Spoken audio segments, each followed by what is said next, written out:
G'day everyone and welcome to this important update tonight, the 12th of March 2015. My name's Chris Nitzo. This update is sponsored by Campbell Scientific Australia, when measurements matter. Important, of course, because we have a tropical cyclone that is expected to make landfall overnight, and we need to cover that in great detail tonight. We're also going to give a brief mention to Tropical Cyclone Nathan, and also we'll talk about Tropical Cyclone Pam out there in the southwest Pacific. She's unfortunately looking like taking a turn for the worse and taking a turn towards the Vanuatu Islands, which is not good news. Anyway, let's get through probably the most unimportant one first, and that's Nathan. I just don't want to spend too much time here, and I know a lot of our viewers are from Queensland, so we'll just get rid of Nathan very quickly, and then we'll talk about the really important one. Righto, so Nathan won't hit the coast now. He's put the skids on all day today. He hasn't moved anywhere all day, and he's going to start to drift sort of northeastwards over the next 24 hours. He's not going to move much either by tomorrow either, but as we get into tomorrow night and certainly into Saturday, an upper level trough will amplify and take him away to the east. Very little doubt about that. There's no crazy things expected to happen here with Nathan. That's exactly what he's expected to do, and I don't think he's going to pull any surprises at this stage. Herein lies the track forecast for Nathan from the Joint Typhoon Warning Centre, very similar to the Bureau of Meteorology, slightly further south. The problem is that in the long term, the system's expected to get pretty close to Vanuatu. These poor buggers, they cannot cop a break. They're about to get whacked by a Category 5 cyclone, and then they're going to be getting whacked by probably what looks to be like a 2 or a 3 on approach to them, just on the back of, and the same islands that are likely to be affected directly from Pam are likely to be affected at this stage from Tropical Cyclone Nathan. I guess that's the most important part of Nathan's track, is this last bit. Not so much what he's doing now, it's what he's going to be doing in 5 days' time, which could be getting quite close here to Vanuatu, which is completely unfortunate. Nathan's still not looking too happy and healthy on the satellite imagery. He still hasn't got a defined circulation centre that's evident on satellite, nor is it evident on radar. So until we see that real defined circulation center, there's no real deepening of this system expected. However, we are expecting to see conditions improve for its intensification as we go into tomorrow, and I mean the Bureau is still expected to become Category 3, and as does the Joint Typhoon Warning Centre, expected to become a Category 3 in our scale. You can see it's creating a lot of rain here between Cooktown and particularly Cairns. So anywhere in between Cooktown and Cairns is along that feeder band, creating a lot of rainfall. A little bit less rainfall than we expected anywhere further south of that. We're sort of looking at more rainfall around the Ingham, Cardwell, Innisfail area than we got. But look, overall, that's not a bad thing. We were expecting some pretty heavy to flood falls, and we're only getting those heavy to flood falls up in this North Peninsula and far northern parts of the North Tropical Coast area. Also, the Western Peninsula is not missing out at all. They've had some excellent thunderstorm activity and rain activity yesterday. That's been compounded today by another 50 to 100 mils there.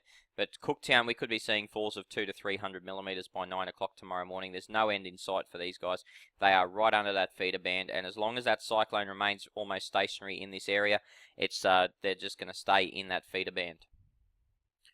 The actual cyclone centre is located here on the western edge of that grey mass of cloud, that really heavy thunderstorm and convective activity. It's actually located even probably a little bit further out here to the east.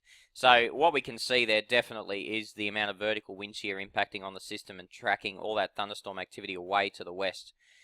Okay, as we go into the funk top imagery, we can see once again the heaviest rainfall is located either just west or just north of the circulation centre. You can see this area of really heavy rain hitting Cooktown as we speak. Once the system starts to get under decreasing shear, the Bureau of Meteorology do expect it to intensify after 10 p.m. tonight, so overnight tonight and into tomorrow. They do expect intensification to about a mid-Cat 3 system, so possibly even a high Cat 3 system. So certainly going to be a system to be reckoned with, but luckily it's not going to be anywhere near land when it does that intensification. Or not so much when it does the intensification, but when it hits its maximum intensity.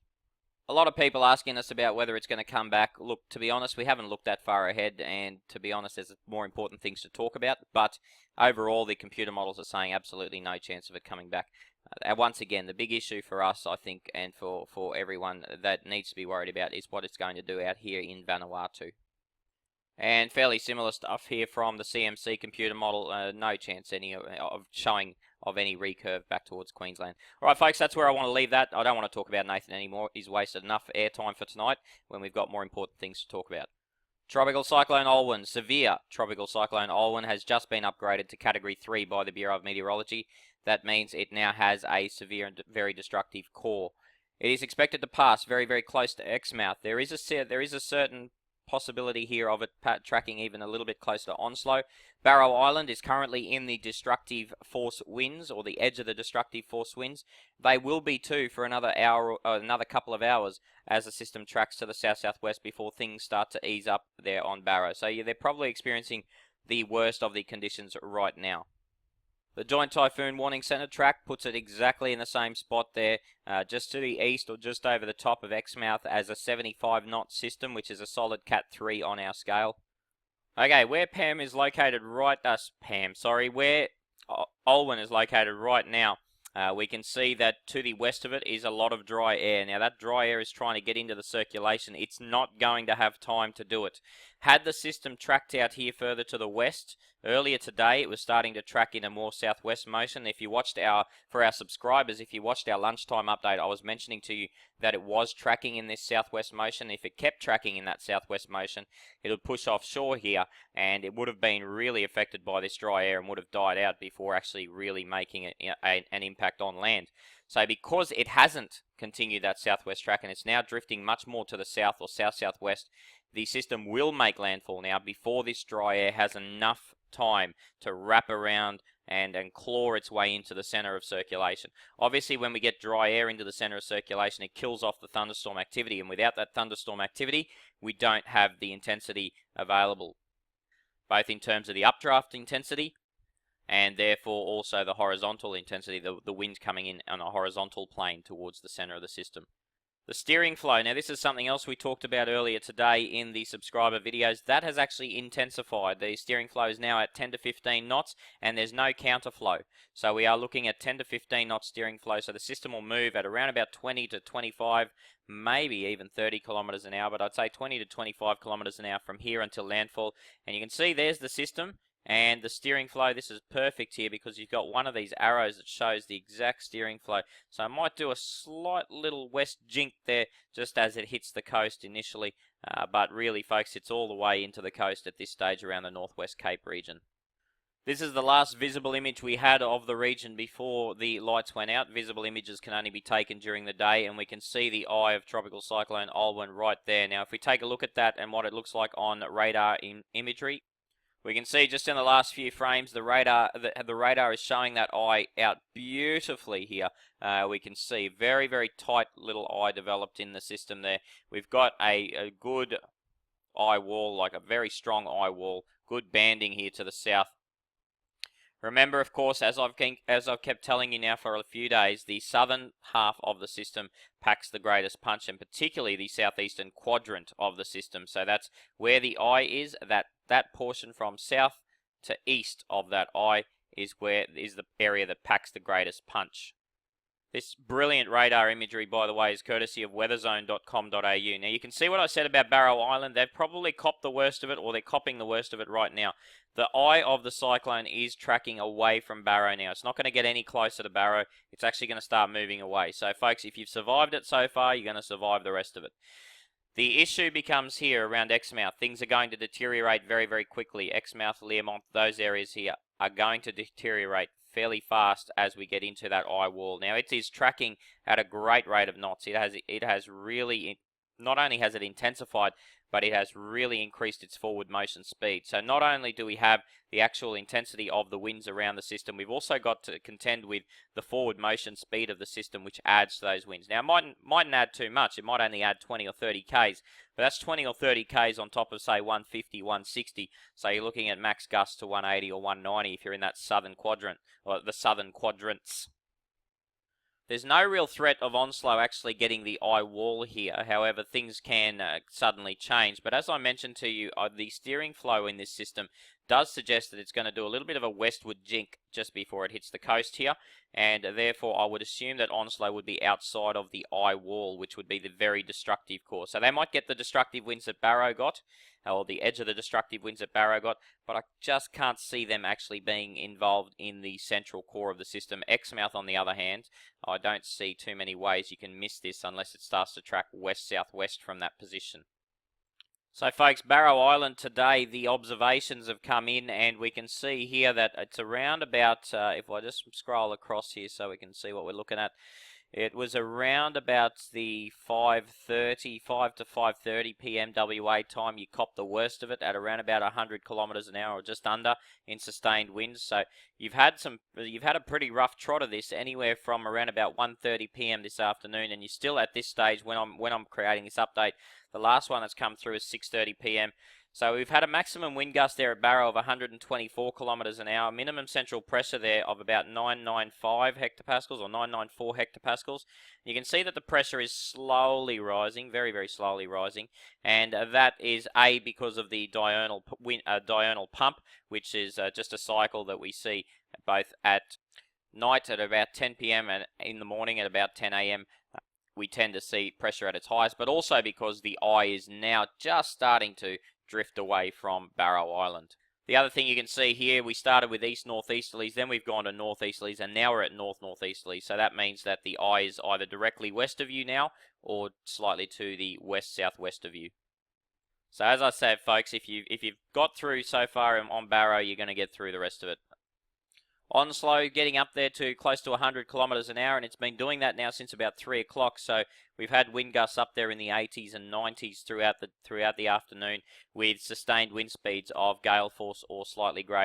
Around Exmouth, things are only starting to pick up now. Learmonth, the airport there, we're looking at 55 to 60 kilometre an hour wind gusts. So still things haven't really got going there. But as I said, the deterioration here in Exmouth will be quite rapid as that system tracks southwards.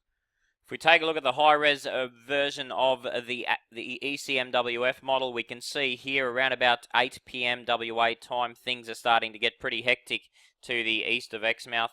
And around the Onslow area, we're looking at 45 to 50 knots sustained, both in Exmouth and Onslow. Now, the good thing here on the European is that the system tracks to the west. As I said to you, that steering flow makes it makes it, let me get this right, the beauty of trying to do a live broadcast, it makes it jut just to the west here at the last couple of hours before landfall. And so you see here, here's the eye. The Exmouth is on the edge of that eye. So that doesn't mean Exmouth is out of it. It actually means that they're going to cop that eye wall. Now you can see the interesting part here with the Euro is that the eye is an irregular shape. It's quite a large eye that the model is predicting. And so if we take a look at what the eye looks like now on radar, the model has got it spot on. It's an irregular shaped eye, and the eye is actually about 80-something kilometres in diameter. That is huge. That is massive eye. So it's really picked out the fact that the shape of the eye is quite irregular in this system. It's not a tight concentric eye that we would expect to see in a strong cyclone. So that means you're going to be in the eye for a long period of time, but it also means that those areas of those strongest winds are going to be quite a little way away from the actual center of the cyclone. So the center of the cyclone is here where my cursor is, but the actual strongest winds would be located, let me get my little magic marker out, the actual strongest winds would be located out in this area here, and that is approximately 40 to 50 kilometers away from the center of the system. So even though the center of the cyclone is tracking probably to the west of the Northwest Cape region, or maybe just to the west of the Northwest Cape region, the edge of the eye here would be tracking alongside it and would be located within 10 or 15 kilometers of Exmouth. And therefore, Exmouth would be located, and Learmonth, to an extent, would be located in the area of the very destructive core. So it's really important to understand here that an eye is not an eye. Every cyclone's eye is different, and the tiny little intricacies between cyclones in their eye wall structure determines exactly who cops the strongest of the winds. This is why we love the European model when it gets this close to landfall, because the Euro can really nut this out. The other computer models, they'll just show the center of the system, and they'll be quite good at showing where the center of the system is, but they're no good at showing us the type of eye that we're going to be looking at. And that's why I love to look at this particular computer model more than the others when it gets close to time of impact. And you can see here that Exmouth located right on the edge of the eye, but the actual center of the cyclone, you could argue, is a fair way away from them, 40 or 50 kilometers away. Now on the back end of that, we see that fairly irregular shaped eye just here off the Northwest Cape region, heading down towards Coral Bay, and we can see further to the north we've got those 40 to 50 knot winds. And the big thing to note here is that those winds are extending inland a fair way here, folks. Remember, that southeast quadrant is the one that packs a punch, at least initially, until the system is located over land. Once we start to get these winds coming off the land, it won't pack as much of a punch then. But we can see that the system tracks pretty well down the coast here as we go into early tomorrow. And if we continue tracking this system further to the south, we can just see it continuing to track as we go into lunchtime tomorrow at around Lake McLeod, or just to the west of Lake McLeod. So it's still a Category 2 cyclone there at that point in time, and then it tracks just to the west of Carnarvon, and so we've still got wind gusts up to around about 130 or 140 kilometres an hour expected in the vicinity of those areas. So you can see here Carnarvon at around about lunchtime tomorrow, about 30 to 40 knot sustained winds, which would be about 100 kilometre an hour gusts, and then maybe slightly more than that as the eye wall approaches. But once again, you've got that irregular shape with those lighter winds, particularly to the east of the eye, and then you've got the eye wall around that. Finally, the system probably makes its final resting place, Shark Bay, but you can see here it remains very, very close to the coast the whole time, so there's no, it might even decide to pop its little ugly head back over water. But look, by the time it does that, the waters here are too cold for it to re-intensify in any way. But if we continue down the coast, guess what comes up? We come up with Perth, and Perth could even see some fairly strong effects from this system. If we just take a look at the potential rainfall here, now remember this is a time of the year where Perth really doesn't get much rainfall. So you're looking at 25 to 50 millimeters there over 3 hours in the same spot. So you're looking at cumulated falls there of up to 100 millimeters just on the outskirts there of Perth. So that's certainly an issue, and obviously 25 to 35 knot winds, which are also an issue. Alrighty, so once again, let's take a look at rainfall now. The heaviest of rainfall right now is around that Barrow Island area. It's going to push to the south here. We'll see that heaviest rainfall here in the southern quadrants and just southwest of the system, in fact. So we do see a slight change in the structure. So far I've been saying it's the south and southeast of the system. It's been packing the greatest punch. And we've just seen through the wind analysis there, or the wind forecast, that it's actually going to start to be the southwestern quadrant that will pack the greatest punch once the system has either made landfall or just passed here to the west of the Northwest Cape. Because the southeastern quadrant, you've got a lot of land interaction, so the winds because of the land interaction won't be as strong there on the southeastern quadrant as they will on the southwest after it has made some impact on land. As we track through to around about midnight tonight, we can see the heaviest rainfall is now around Exmouth, or just to the south of Exmouth. And we still see some very heavy rainfall coming onto the coast in these northerlies. These northerlies are pumping in moisture anywhere from about Port Hedland westwards. So you're going to see enhanced rainfall effects from this system for a little while yet. Even as we get into Friday afternoon or Friday early afternoon, you can see the computer model still predicting a fair amount of rain anywhere west of about Port Hedland on those northerlies. Now, obviously, the really heavy rain now starts to head south towards Carnarvon, and certainly as we get towards landfalling around the Carnarvon to Shark Bay area. Just let me reiterate that, folks. If the system does make landfall on the Northwest Cape, the threat is not over. We are still expecting it to be a significant cyclone when it gets through to Coral Bay. We're still expecting it even to be a significant cyclone around Carnarvon. As I mentioned to you, still looking at a Cat 2 as we get into that area. So it is not going to just go away. It's not just going to hit Exmouth and then that's it. You're going to see significant impacts further to the south. Even the possibility of it being a Category 1 around Geraldton, and we've got the possibility of it creating some severe weather around Perth as we get into later tomorrow. Sorry, not so much later tomorrow, but later Saturday. Over to the monster. The monster that is Pam. This is not good news on the monster. We've seen a concentric eye wall. Now, this is good news from a cyclone chasing perspective. This looks like an amazing system, but we always have to be tempered, and we've certainly tempered in any sort of excitement for this system, because this one could become a serious, a serious threat to life, and obviously any excitement that goes that is there with these sort of systems goes away very, very quickly when we see such a significant threat to life. Anyway, looking at the science behind it, we've got a concentric eye wall. We've got a system that's about to bomb out till Cat 5. The Joint Typhoon Warning Centre are taking a conservative approach here and tracking the system a little bit south rather than south-southwest. The latest computer model guidance is showing us a lot more of a southwest shift in that track. You can see a fairly large error margin here on the JTWC track forecast, so that tends to suggest to me that they're not very confident on the exact forecast track here, and that's not a good sign. We have a situation here where the core of the system could be tracking at this stage on the JTWC forecast just to the east of the southern islands of Vanuatu. Villa over here is fairly safe on that track, but I'm going to show you a couple of computer models here that disagree. So therein lies the forecast track also from the Bureau of Meteorology in Fiji. We can see here a very similar track to the Joint Typhoon Warning Centre.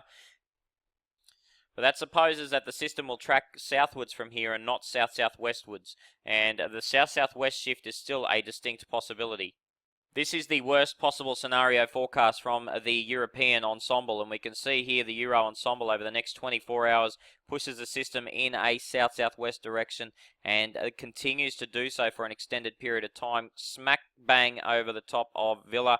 That is not good at all. That is the worst possible scenario. And then not only does it rake that main island of Vanuatu, it then goes on to rake the really unpopulated and really poor islands in the south.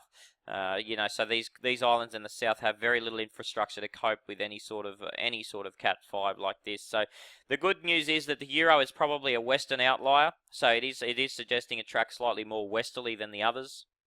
You can see tighter agreement on a more southerly track here on the GFS forecast ensemble. That's good news for anyone that is located in the main island of Vanuatu. Still not good news for anyone located here in the southern islands, because that puts the system right over the top of you over the next at around about 36 hours time. So by 36 hours we're talking tomorrow night. I guess the best solution for everyone is the CMC model. The CMC model has been tipping this more easterly solution for a number of days now, and it just continues to be quite steadfast and pig-headed in its way. Now, obviously, the CMC has been the most inaccurate model so far, but we live in hope that it might find a little bit of accuracy with this last little bit of the track. A lot of questions starting to pop up on our feeds about New Zealand. At this stage, folks, expected to remain north of New Zealand, but it's so far away. We're talking 4 days away, and the system's got to move a million miles an hour between days 2 to days 4. So only a slight change in that trajectory will create massive changes in this track. But at the moment, you can see here the northeastern parts of the island and the far northwestern parts of the island would be the ones most at risk. Especially the northwest if there is a slight trajectory change, and the northeast, even if there isn't a slight trajectory change, the northeast could still come under the influence of the system, quite some heavy influence of the system. It's not expected to weaken. It is expected to transition to an extratropical cyclone, but it's not expected to become a weak extratropical cyclone. It's going to pack a massive punch. So, you don't probably want this thing to come anywhere near you. We're talking 150, 160 kilometre an hour winds, even when it's not a tropical cyclone anymore. So, it's certainly going to be a very impactful system. Our subscriber update will be on in the morning, very early in the morning. I'll be putting out a subscriber update. Hope you fare well today, folks, overnight tonight, if you live in that Exmouth area. Once again, remember, if you want to help us out, become an Oz Cyclone Chasers subscriber at our website, ozcyclonechasers.com.au/subscribe. So, video update timelines at this stage. Tomorrow, very early in the morning, will be a subscriber update, another subscriber update around lunchtime, and then around about 5 or 6 p.m. tomorrow evening, we will have a national public update again. That one will particularly focus on Tropical Cyclone Pam, because Pam will be very close to a lot of the Vanuatu Islands by that stage. And obviously, we'll continue to put our focus on Tropical Cyclone Olwyn, because Olwyn may be starting to look like affecting Perth the next day. Thanks very much for watching. I know it's been a long one. Thanks for sticking with us. We'll talk again tomorrow.